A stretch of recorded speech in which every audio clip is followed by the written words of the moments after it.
이제 말씀을 전하겠습니다. 오늘 복음서 강의 119번째 시간 포도원 주인과 악한 농부들이라는 제목으로 여러분과 함께 말씀을 나눌 것입니다. 오늘 말씀은 유대 종교 지도자들에 대한 예수님의 지적이 지금 이어지고 있는 중입니다. 두 번째 비유인데요. 이것은 포도원 주인과 악한 농부들을 들어서 좀 더 구체적으로 지적하고 있는 것입니다. 이 비유에서요, 예수님은 포도원을 차지하려는 의도를 가진 악한 농부들의 예를 드시면서 포도원 주인이 할 수 있는 당연한 처분에 대해서 얘기합니다. 말씀을 나누시는 중에 깨닫고 고쳐지는 은혜가 있기를 예수님 이름으로 축원합니다. 자, 이 두 번째 비유는 첫 번째 비유인 아버지의 권위를 두고 그 말을 들은 두 아들의 비유에 이어지는 말씀입니다. 두 아들 중 큰 아들은 아버지의 말씀을 잘 듣는 듯 했지만 그가 아버지 없는 곳에 가서는 자기 일에 바빴든지 어쨌든지 아버지의 말씀을 정확하게 실행에 옮기지 못하고 그래서 그 아버지의 권위가 무너진 것을 얘기하고 있었습니다. 그런데 두 번째 아들은 아버지가 일을 시키자 거부하는 듯 했으나 곧 돌이켜 아버지 말에 순종함으로 아버지의 권위를 높이고 그가 아버지를 사랑하고 아버지를 생각하고 있었다는 것을 증명한 아들이 있었다는 것입니다. 지난주 말씀에서 권위는 그를 사랑하는 것으로 또 그를 소중히 여기는 마음으로부터 우러나와 지켜지는 것이다 라고 말씀을 드렸던 기억이 납니다. 맞습니까? 네. 오늘은 포도원 주인과 그 주인의 포도원을 경작하는 농부들의 악한 행실을 예로 들어서 유대인들이 그리스도로 오신 예수님을 영접하지도 않고 대적하는 것을 지적하는 말씀입니다. 그러니까 우리의 신분이 이제 여러 가지가 있다 그 말이에요. 우리의 신분이 여러 가지가 있다. 우리는 전능하신 하나님이 만드신 피조물의 신분이 있습니다. 그렇죠? 그 다음에 또 우리는 저번 주 말씀처럼 하나님이 아버지가 되시고 우리는 하나님의 자녀라는 신분이 있습니다. 뿐만 아니라 오늘 말씀드리는 것은 뭐냐면 하나님은 우리의 주이시고 주인이시고 우리는 그의 종인 것에 대한 신분이 있습니다. 그러니까 아들의 권위만 내세우고 종이 안 되고 피조물이 아니어서 그냥 그것들을 부인하고 지 맘대로 막 누리고 살면 이상하게 됩니다.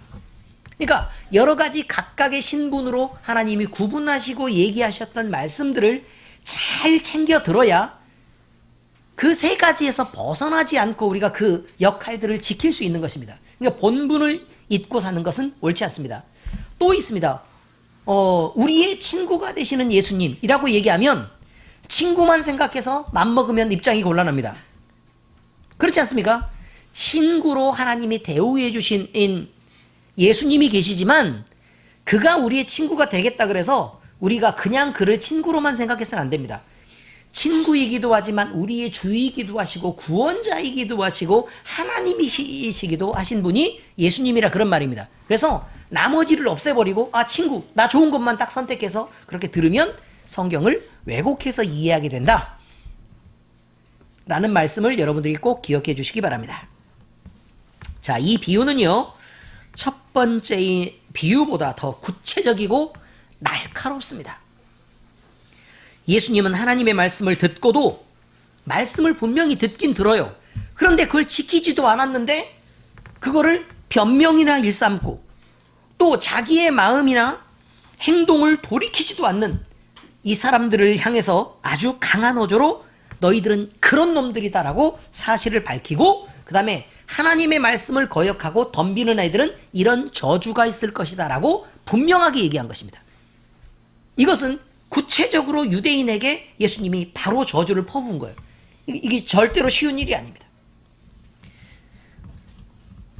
포도원 주인과 그 주인의 포도원을 경작하는 농부들은 이런 것들을 분명히 받아들여야 됐을 것입니다. 오늘 본문에 보면 한 집 주인이 포도원 경작에 필요한 모든 준비를 마친 후에 농부들에게 세를 주고 타국으로 떠났답니다. 그런데 주인의 준비는 아주 철저했습니다. 포도원을 만든 주인은 산 울타리를 둘러 도둑도 못 들어오게 하고 해로운 짐승들을 막을 수 있도록, 그 다음에 포도원을 해치는 동물들도 막을 수 있도록 충분한 조치를 해두었다. 이렇게 얘기합니다. 그리고 포도원 안에 즙자는 틀을 만들어서 편안히 농사에만 집중할 수 있도록 해두었습니다. 그러니까 경작뿐만 아니라 추수할 것까지도 미리 준비를 다 했다 그 말이에요. 포도원이 적당하게 커가지고는 즙자는 틀이 필요하지 않겠죠. 남의 집에 가서 이게 싣고 가서 그걸 짜와야 합니다.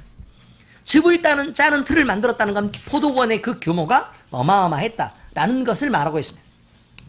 그리고 망대를 만들었습니다. 높은 망대를 만들어서 침입자를 감시할 수 있는 시설을 갖추어 뒀습니다. 얼마나 컸겠습니까? 그리고 농부들에게 전적으로 모든 것을 맡기고 전혀 개입하지 않는 상태에서 세를 주고 자신은 타국으로 떠났습니다. 여기서 말하는 포도원이 갖출 것을 모두 갖춘 매우 좋은 시설을 갖고 있다. 이렇게 지금 얘기하는 것은 하나님께서 이스라엘 백성들을 구원하신 후에 자기 백성을 삼으시고 젖과 꿀이 흐르는 가나안 땅을 주어서 너는 여기 살아라. 그리고 하나님의 종이 되어서 이제 너희들은 하나님이 주시는 것으로, 하나님이 만드신 것으로, 하나님의 모든 시설과 그 베풀어둔 환경으로 편하고 성실하게 하나님을 섬길 수 있도록 그렇게 하셨다라는 것을 얘기하고 있는 것입니다. 그들은 모든 것을 누릴 수 있는 자격이 있었습니다. 그리고 그 모든 것이 사실 갖춰져 있었고, 그 자격이 갖춰진 건 사람의 눈으로 볼 때는 뭐가 불만이 있어도 불만이 있었겠지만 다른 모든 것을 떠나서 하나님이 그곳에 계셨다라는 것만으로도 그들은 모든 위험에서 벗어날 수 있었던 모든 조건을 가졌다라고 말할 수 있다. 그런 말입니다. 이제 시간이 지나 실과를 수확할 때가 되었습니다.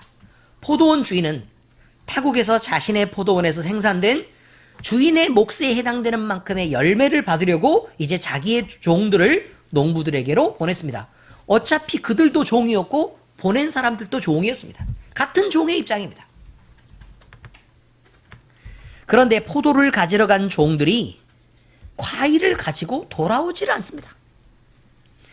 그리고 뒤늦게 돌아온 종은 거짓골을 옵니다. 포도원 농부들에게 흠씬 두들겨 맞아서 꼴이 아니게 돌아왔고, 어떤 종은 그들에게 해를 당해 맞아 죽었답니다. 그리고 다른 종은 돌에 맞아서 상처난 모습으로 머리에 빵꾸 나서 왔습니다. 여러분이 주인이면 그놈들을 어떻게 하겠습니까? 당장 모든 것을 이끌고 가서 그것들을 진멸해버려야 속이 시원하겠지만 그렇지 않습니까? 이건 형사적으로 맞죠? 그런데 이것은 다른 것과 구분된 얘기가 아니고 이스라엘의 민족에서 드러난 역사적 사실에 대해서 얘기하고 있는 것입니다. 여호와 하나님은 이스라엘 백성들을 불러 그들의 하나님이 되어주셨고 그들에게 은혜를 베푸시며 하나님을 경외하고 단 한 분 하나님을 섬길 것을 요구하셨습니다. 그것뿐입니다. 그것이 하나님이 그들에게 요구하셨던 유일한 열매입니다. 하나님이 그 열매를 이스라엘에게 요구하셨습니다. 그런데 이스라엘 민족은 그 열매를 드리는데 실패합니다. 하나님은 이스라엘의 선지자들을 일으키셨고 당신의 종들에게 하나님의 뜻을 가르쳐서 그들에게 회개를 선포하라고 하고 그 회개에 합당한 열매를 드리라 라고 얘기한 것입니다. 그런데 이스라엘은 어떻게 했습니까? 이스라엘 유대인들과 그들의 지도자들은 하나님이 보내신 그 선지자들이 똑같이 사람이었습니다. 그들만 특별한 게 아니었어요. 다 종이었습니다. 누구는 예배하고 농사를 짓고 하나님을 섬기는 일로 쓰였고 누구는 하나님의 일을 가르치는 종으로 쓰였던 것입니다. 그냥. 그런데 이스라엘 백성과 지도자들은 사람들끼리 편을 먹고 하나님의 말씀만 거역했을 뿐만 아니라 하나님이 보내신 선지자들을 핍박하고 때리고 죽여서 그들의 입을 닫고 묻었습니다. 하나님이 전하신 말씀을 듣지 않고 거역했습니다. 주인은 바로 멸하지 않습니다. 다시 처음보다 더 많은 종들을 보냈습니다. 그래서 농부들이 혹시나 처음에는 실수를 했을까? 그러면 내가 다시 종들을 보내서 그들에게 돌이킬 기회를 주자 라고 했던 것이죠. 그런데 처음 보냈던 이들처럼 두 번째 보냈던 종들도 그렇게 두들겨 맞고 죽고 돌에 맞아서 돌아옵니다. 하나님 또 선지자를 보냅니다. 그리고 또 보냅니다. 그리고 또 보냅니다. 그리고 또 보냅니다. 쉬지 않고 보냅니다. 그러나 그들은 듣지 않았고 하나님을 끝까지 거역했습니다. 단 한 번도 하나님을 섬기는데 성공하지 못합니다. 주인이 이번에는 자기 아들만큼은 설마 내 아들을 그렇게 하지는 않겠지. 아버지의 권위를 가지고 가니까 내 아들만큼은 내 아들한테는 그렇게 못할 거 아니냐 라고 생각하여 자기의 아들을 보냅니다. 그러나 농부들은 주인의 아들을 보자 상속자가 왔네? 라고 느끼고 그 상속자만 죽여 없애면 우리 주인은 다 늙었고 아들도 없으니까 그럼 결국 이 포도원이 내 것이 되지 않겠느냐? 라고 모의한 후에 주인의 아들을 보자 포도원 밖으로 내쫓으며 죽여버렸습니다. 결과적으로 죽였다고 이렇게 얘기합니다. 예수님은 이 말씀을 하신 후에 유대 종교 지도자들에게 포도원 주인이 올 때에 그 농부들을 어떻게 하는 게 좋을까라고 물으십니다. 여러분, 예수님이 분명히 지금 살아계셔서 하는 말입니다. 그러니 포도원 농부들이 아들을 보냈을 때 그 아들을 죽일 것이다 라는 말은 이미 이루어진 일이 아니라 이루어질 일입니다. 예수님이 아직 안 돌아가셨으니까. 예수님은 자기가 분명히 이들에게 죽을 것이란 얘기를 말하고 있는 것입니다. 예수님은 그것을 피하러 오신 분이 아니다. 이렇게 말합니다. 예수님이 지금까지 하신 말씀은 유대인들과 종교 지도자들이 당신의 주인이었던, 당신들의 주인이었던 하나님을 거역하고 하나님의 아들인 예수님을 옛 선지자들을 배척하고 미워하고 때리고 죽이고 했던 그것처럼 또 죽일 것이라는 예언이었습니다. 어떻게 됐습니까? 아니나 다를까 그들은 죄 없는 예수님을 십자가에 못 박아서 그리스도이신 그분을 하나님을 거역하면서 그를 죽여 그들이 무엇을 원하려고 하는가의 끝을 보여주었습니다. 그들은 단지 자기들의 이익만을 위해서 일할 뿐입니다. 예수님이 질문했습니다. 그 말을 듣고 있던 이들은 악한 농부를 멸한다는 것은 무슨 말이죠? 죽여 없앤다는 뜻입니다.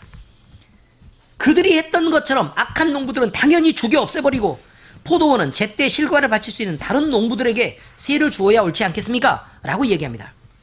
이 대답에 대하여 예수님은 시편 118편의 말씀을 인용하여 건축자들의 버린 돌이 모퉁이의 머릿돌이 되었나니 이것은 주로 말미암아 된 것이요 우리 눈에 기이하도다 함을 읽어본 일이 없느냐라고 말씀하셨습니다. 그리고 유대 종교자들에게 얘기합니다. 하나님의 나라는 너희들은 빼앗기고 그 나라의 열매 맺는 백성 즉 이방인들이 하나님의 나라를 너희들 대신 차지하게 될 것이다.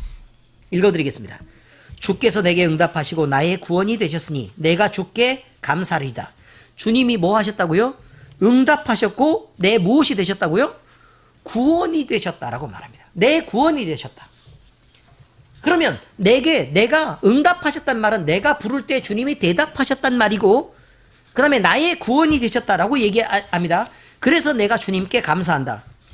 그리고 바로 이어지는 말씀이 건축자가 버린 돌이 집 모퉁이의 머릿돌이 되었나니 그러면 이것은 버린 돌인데 집 모퉁이의 머릿돌이 되었다는 것은 교회를 세우는 주추가 되었다는 뜻이에요. 교회를 세우는 주추가 되었다. 이는 여호와께서 행하신 것이요. 그럼 하나님이 이 일을 행하셨는데 우리 눈에 기이한 바로다. 무슨 말이라고요? 도대체 우리가 아무리 생각해봐도 우리 상식으로는 이해할 수가 없다. 이 말입니다. 여러분이 아끼는 사람을 위해 여러분의 자녀의 목숨을 내어줄 수 있겠습니까? 그게 상식적으로 가능합니까? 이시우는 어떻습니까? 가능한 일입니까? 송채원이는 어떻습니까? 내가 아끼는 다른 사람인데 왜 안 됩니까? 그게. 최평강이는 어떻습니까? 조유준이는요?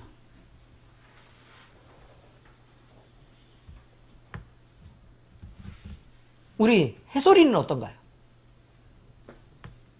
가능한 일입니까? 슬아는요? 상식적으로 이게 가능한 일입니까? 말도 안 되는 일이라고 생각하는 것입니다. 이럴 일이 당연히 사람으로서는 상상도 못할 양보가 하나님으로부터 있었다고 얘기합니다. 다시 말씀드리면 사람으로서 상상할 수 없는 무엇이 있었다고요? 양보가 누구로부터 있었다고요? 하나님으로부터 있었다 그 말입니다. 우리는 그 양보를 보면서 우리가 아무리 사랑스러워도 이게 말이 돼? 라고 이해가 안 돼야 정상입니다, 여러분. 예수님이 쉽게 믿어지는 것은 여러분이 하나님을 정확하게 이해하지 못했다는 뜻입니다. 예수님을 볼 때마다 너무 신기하고 진짜 이상한 일이 아니냐? 라고 여러분이 매번 느껴져야 그것이 예수님을 바로 이해하고 있는 것입니다. 예수 믿는 것이 당연한 것은 여러분은 잘못 믿고 있는 것입니다. 예수 믿는 것을 너무 이상하게 생각하면서 믿어져야 그게 하나님의 마음을 일부라도 이해하고 있는 것입니다. 어떻게 이럴 수가 있겠습니까? 내 새끼를 남하고 바꾼다고요? 그런 얘기 꺼내는 것 누구만 있다고 해도 그 인간하고 단절하고 다시는 안 봅니다. 우리 애는 안 되니까 당신 애를 좀 제물로 바치는 게 어떻겠어요? 라고 얘기하는 꺼내는 사람이 있다고 생각을 한번 해보란 말이에요.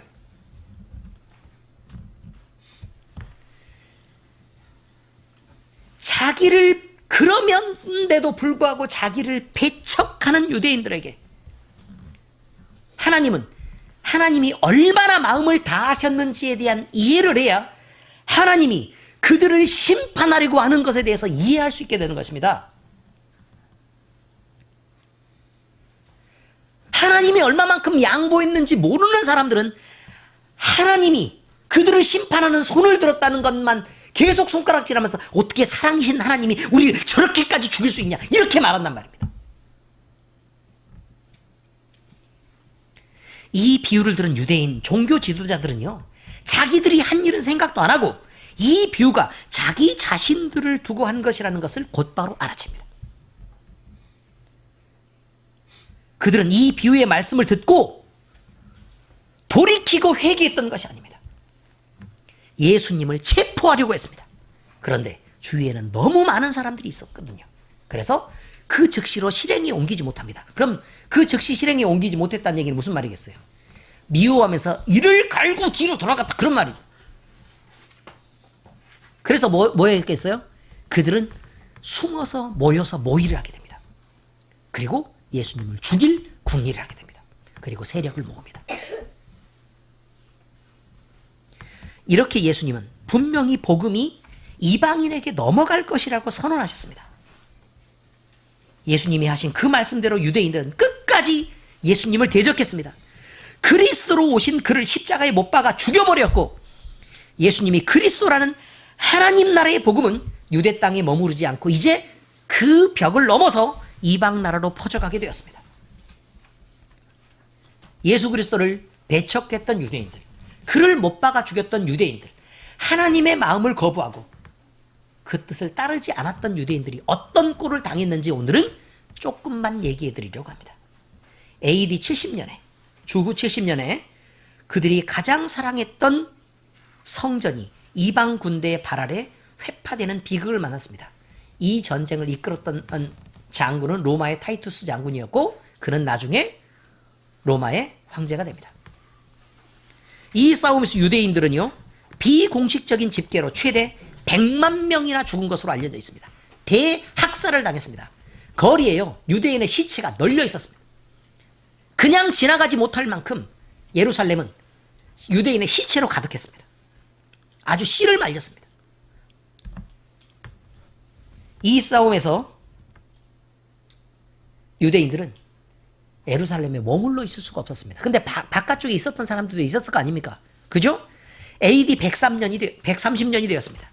예루살렘의 본거지를 둔 유대인들의 봉기인 바르코르바 반란이라는 반란이 일어났습니다. 그런데 이 반란을 진압하기 위해 로마는 대군들을 다시 투입합니다. 그러니까 얼마 정도가 지났죠, 지금? 130년이면 겨우 얼마가 지났다고요? 60년이 지났을 뿐입니다. 자, 바르코르바라는 사람은 누구냐면 유대인들이 이분이 그리스도라고 인정하는 유대인의 그리스도입니다. 바르코르바가 누구라고요? 유대인들의 그리스도입니다. 이는 정치적으로 힘을 갖고 반란을 획책하고 유대인들의 유대교를 지키기 위해서 정치적으로 세력을 모으고 반란을 일으켜서 2년 정도 독립해서 유대를 이끕니다. 그런데 말이죠. 로마 대군이 투입됩니다. 바르코르바는 이 전쟁에서 유대인들을 이끌었는데 바르코르바의 군대는 유대인들을 이 전쟁에서 로마 군대는 유대인들을 50만 명 이상이나 학살해버립니다. 그러면 60년 전에 얼마 죽었다고요? 100만 명 죽었고 그 다음에 얼마 죽었다고요? 50만 명이 또 죽습니다. 그러니 어마어마하게 죽은 거죠. 어마어마하게 죽은 것입니다. 지금. 그리고 남은 유대인들은 그때 당시에 아예 학살 정책을 펼쳐서 유대교는 정치적으로 아예 종교가 사라져버립니다. 그리고 모든 율법과 두루마리들은 토라 이런 것들은 다 불태워져 버리고 모두 다 사라져 버립니다. 물론 감춰놓은 사람이 있었겠죠. 도망간 사람이 있었을 것입니다. 그런데 눈에 띈 사람들은 거의 대부분이 노예가 되어 종으로 전 세계로 팔려갑니다. 유럽으로 팔려갔고 아프리카로 팔려갑니다. 정처 없이 전 세계로 뿔뿔이 흩어집니다. 왜요? 유대인이면 죽어야 되니까. 유대교는 법으로 금지되었고 모든 두루마리는 불살라졌고 유대인의 삶은 그때부터는 비참하기 이를 데 없었습니다. 그런데 그런 상태에서 1500년 정도가 지납니다. 1500년 이상이 지나죠.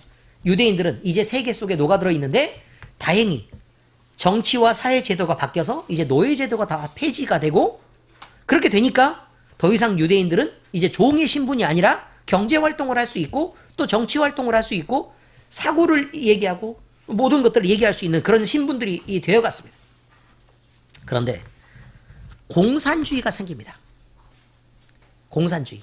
여러분, 공산주의를 만든 마르크스는 어떤 사람이었을 것처럼 보이십니까? 마르크스는 어느 나라 사람이죠? 어디요?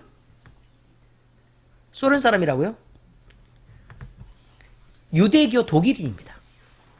독일 사람입니다. 유대교인입니다. 마르크스가 공산주의를 만들었습니다. 그는 처음에 신학자였습니다. 전도사였죠. 그런데 공산주의를 만든 사람이 유대인입니다. 무신론입니다. 무신론. 유물론이고 무신론입니다. 공산주의를 만들었는데 그런데 마르크스를 중심으로 해서 그 공산주의의 핵심에 배치됐던 거의 모든 사람이 다 유대인입니다. 이제 깜짝 놀라셨죠? 그들이 세계 속으로 퍼져나가서도 무슨 일을 하는지를 잘 보시란 말이에요.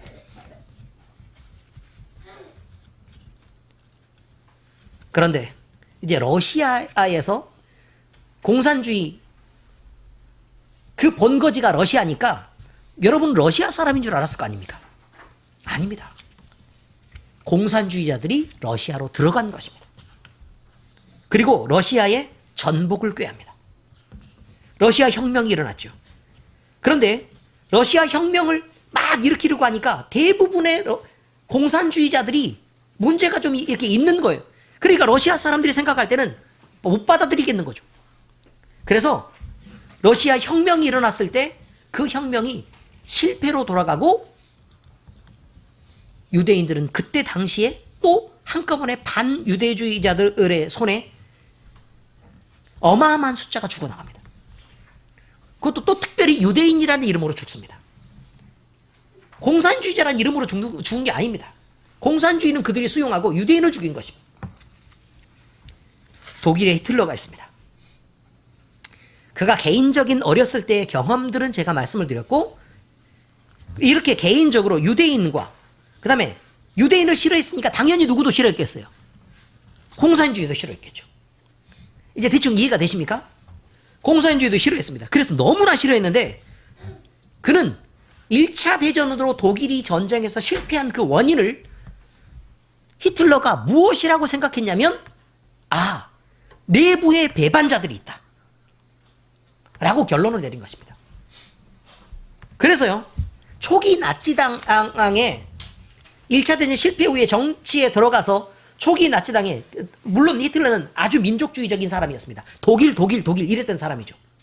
오스트리아에서 여러 가지 막 이렇게 여러 민족들을 한꺼번에 군대를 이렇게 모집하는 걸 피해가지고 독일 본토로 돌아와서 독일 군대에 입대했던 사람입니다. 민족주의적으로. 자, 그런데 여기에서 1차 대전에 실패한 그 원인을 배후가 분명히 있다. 그리고 누구라고 생각하냐면 유대인들과 공산주의자들이다. 이렇게 정한 것입니다. 그래서 그들의 히틀러는 그의 개인적인 증오를 계속해서 키워갑니다.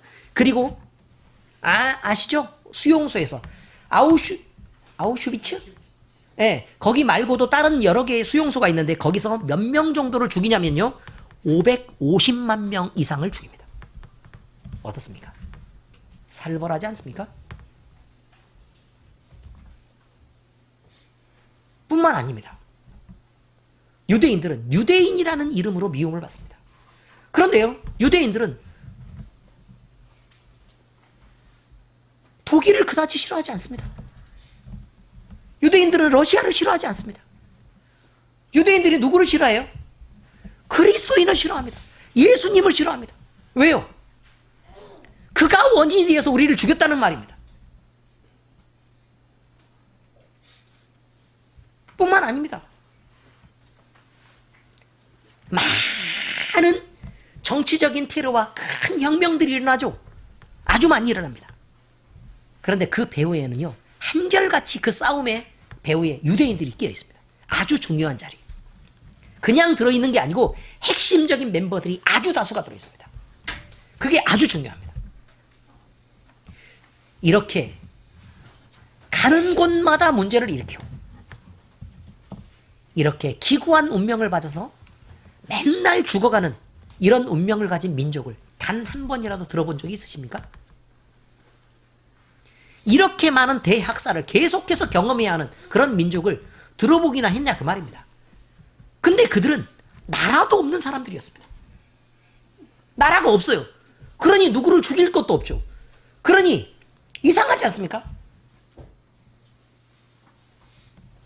유대인은 지금도 그들 스스로가 선택해서 그들이 받아야 될 저주의 몫을 쌓았던 것을 벗어나지 못하고 있습니다. 그럼에도 불구하고 하나님의 배려 아래서 유대인들은 지금 전 세계 약 1600만 명 정도 남아 있습니다. 유대인 본토에 남아 있었던 일부의 소수, 그 사람들이 지금 현재 시리아 지역에 있는 팔레스타인 지역에 있는 그 원래 유대인들 있죠? 그 유대인들이었던 것으로 그렇게 알고 있습니다. 자, 이제 성경 말씀을 적용하겠습니다. 첫째, 역사를 통해 증명된 분명한 진리가 있습니다. 이것은 하나님은 살아계시다라는 것입니다. 역사를 보면 하나님께 순종하는 자들이 많았던 것이 아닙니다. 그들은 늘 극소수뿐이었습니다. 대부분의 사람들은 하나님 없이 살아보려고 그를 부인하기 위해서 애써왔던 사람들입니다. 물론 지금도 그렇습니다. 대부분의 사람들은 하나님 없이 살고 그를 부인하기 위해서 애를 씁니다. 그런데요, 아무리 부인하려고 해도 하나님은 부인되지 않습니다. 악한 자들은 그저 하나님이 없다고 그저 믿고 싶은 것을 자기들이 확신하고 그저 믿을 뿐입니다. 하나님을 부인한 적이 있는 게 아닙니다. 당장 눈앞에 보이지 않는다고 해서 얼른 안 보이니까 없네? 이렇게 얘기했다는 것입니다. 하나님은 살아계시다. 이것이 진리입니다. 둘째, 하나님의 존재를 아는 자들은 그 앞에서 자기를 높이면 안 됩니다. 겸손해야 합니다. 하나님의 말씀을 듣는 사람들이 있습니다. 말씀이 분명히 떨어졌는데 사람들은 자기의 지식을 놓고 옳고 그름을 따지면서 변론합니다. 어리석은 자들은 그렇게 하는 것입니다. 하나님의 말씀을 배워야 하는데 배우는 데는 열심히 없고 지금까지 자기가 알고 있는 지식을 내세우기가 바쁘단 말입니다. 뭐가 그렇게 똑똑합니까? 하나님의 말씀은 무섭게도 정확합니다. 우리는 스스로를 낮춰서 우리가 하나님으로부터 부여받은 위치를 지키고 우리가 지켜야 할 분수의 도를 넘지 않는 충성된 종으로 살아내야 될 것입니다. 두 번째 이야기였습니다. 세 번째, 예수님은요 다시 오시겠다고 약속하셨습니다. 우리는 예수님이 다시 오시겠다고 그때 또 심판을 분명히 하시겠다고 하신 말씀을 가진 자들입니다. 그 약속을 받고 우리는 그 약속을 믿고 있는 자들입니다. 그러면 우리의 생활이 이래서야 되겠습니까? 우리 생활 역시 그 말씀을 받은 자들이 가져야 될 합당한 열매들로 채워져 있어야 합니다. 주인은 열매를 요구합니다. 무슨 열매를 준비하셨습니까? 이제 주님이 말씀하신 그 끝이 가까워져 오고 있습니다. 부지런히 농사짓고 부지런히 추수해서 주님 앞에 주님이 원하는 열매를 드려야 합니다. 그 열매는 무엇이죠? 성령 충만의 열매. 그리고 성령의 여러 가지 열매들이 쭉 다 이렇게 있죠? 사랑의 열매, 희락과 화평과 오래참음과 자비와 양성과 충성과 온유와 및 절제, 이런 열매들이 있단 말입니다. 그 열매들을 하나님 앞에 드려야 합니다. 그리고 여러분들은 전도의 열매, 생명을 살리는 열매를 드려야 합니다. 왜냐하면 주님은 온 세상보다 한 영혼이 귀하다고 말합니다. 그리고 한 영혼을 실족시키는 사람에 대하여 그렇게 말합니다. 너는 내가 천하보다 더 귀하다는 한 영혼을 왜 실족시키느냐? 그럴 바에 네가 연자맷돌을 메고 바다에 빠지는 것이 낫지 않냐? 이렇게 말합니다. 그만큼 영혼의 가치는 소중한 것입니다. 우리가 열심히 전도해서 생명을 살리는 일에 앞장서야 합니다. 죽어도 좋습니까? 그것이 아니라면 우리는 살리는 일에 힘써야 합니다. 우리 각자는 자신을 돌아보아야 합니다. 그리고 주님을 기다리는 자답게 우리가 어떻게 살아가고 있는지를 살펴서 돌이킬 수 있어야 할 것입니다. 우리는 교만하고 어리석었던 농부들에 대한 말씀을 나눴습니다. 그들은 유대인이었지만 지금 우리 위치가 교만하고 어리석은 농부일 수 있다는 사실이 참 안타깝습니다. 자기 신분을 망각하고 주인의 종과 아들까지 죽인 민족의 말로가 어떠했는지 역사는 그것을 증명하고 있습니다. 우리는 하나님 앞에서 겸손하고 그를 사랑하여 주님을 기다리는 충성된 증인의 삶을 살아내야 될 것입니다. 우리를 살리시려고 예수님이 돌아가셨습니다. 우리를 살리신 예수 그리스도의 은혜가 우리 모든 성도들과 함께하기를, 우리 교회와 함께하시기를 축원합니다. 기도하겠습니다. 하나님 아버지, 주의 말씀을 듣고 우리 각자에게 자신을 살펴볼 기회를 주시고 깨닫는 은혜를 주시며 죄 속에서 잘못 살았던 날들을 돌이키게 하셔서 감사를 드립니다. 오늘 우리는 바른 믿음을 가졌노라고 하면서도 우리 기준을 내세우며 열매를 주 앞에 내어드리지 못하는, 충성되지 못한 모습으로 서 있습니다. 우리는 악한 농부들과 그다지 다르지 않습니다. 하나님이 계신 것을 알면서도 우리 자신을 내세우며 버티기가 일쑤였고 예수님의 사랑을 받았으면서도 그 사랑을 거부하며 내 마음대로 살겠다고 엉그렁 쓰던 때가 대부분이었습니다. 이제 우리로 하나님의 뜻을 헤아려 그 뜻을 따라 움직이도록 열매 맺는 삶을 살아내게 하시옵소서. 우리의 믿음이 더 견고하고 실제적으로 성장하게 하시고 주님의 거룩한 이름의 영광을 위해 성령 충만을 기대하게 하시옵소서. 우리에게 성령 충만을 주시옵소서. 우리가 믿음이 흔들릴 때마다 주님을 보며 확신을 주시고